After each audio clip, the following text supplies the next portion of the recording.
Nous sommes aujourd'hui le 29 juin 2021.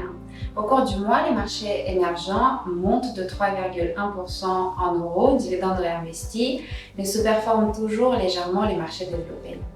Ce mois-ci, Taïwan et Corée reprennent des couleurs et la reprise de l'économie mondiale bénéficie les pays producteurs des matières premières comme la Russie et le Brésil. En revanche, le marché chinois reste à la traîne du fait d'un environnement monétaire moins commandant et un effet de base moins favorable. Dans cet environnement, comment se comportent les trois fonds GEM-Way?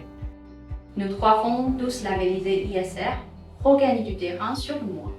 Depuis le début de l'année, GEM Equity monte de 11% et surperforme son indice de référence de 0,4%. La correction de titres value nous est bénéfique sur le mois. Aussi, notre stratégie de stock picking est particulièrement favorable. Nous avons constaté un fort rebond de certains de nos titres de croissance, comme Li-Ning ou NIO, qui gagnent 28% sur le mois.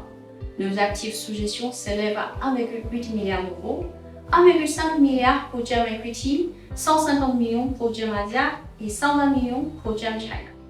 Les valeurs de croissance se réveillent au mois de juin. Quelle est votre lecture? D'une part, les secteurs de demain comme l'énergie renouvelable et les véhicules électriques ayant corrigé auparavant et offrant des valorisations attrayantes reviennent fortement. D'autre part, le marché salue les sociétés de consommation capables de faire passer l'augmentation des prix des matières premières.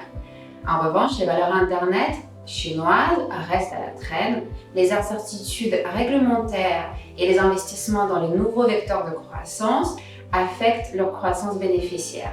Nous restons toujours prudents à court terme. Les banques centrales du Brésil, de la Russie et du Mexique ont augmenté leur taux directeur ce mois-ci. Qu'en pensez-vous? Face à une meilleure perspective de croissance et le retour de l'inflation, certaines banques centrales émergentes ont adopté une politique monétaire proactive. Ces taux ne restent pas à un niveau historique et le hausse ne devrait donc pas affecter la reprise économique en cours. En revanche, c'est positif pour les devises de ce pays. Sur le mois, le réel brésilien a gagné de 9% et le rouble russe de 5% par rapport à l'euro. Dans ce contexte, nous avons initié une position sur Sberbank. La banque russe profite d'une plus forte demande de prêts et aussi la hausse de taux. Depuis un an, vous n'avez pas voyagé. Comment se passent vos contacts avec les entreprises émergentes? Depuis le début du premier confinement, nous avons réalisé 405 entretiens téléphoniques et vidéo avec les entreprises émergentes. Et notre analyste chinoise est actuellement en Chine. Cette proximité reste la clé de notre surperformance qui s'établit depuis la création de GEM Equity à près de 70%, soit 4,1% en alpha annualisé en euros. Nos entretiens récents nous laissent confiants sur les grandes valeurs de croissance émergentes et nous continuons de les favoriser. Nous vous remercions de votre fidélité et vous souhaitons un très bon mois de juillet.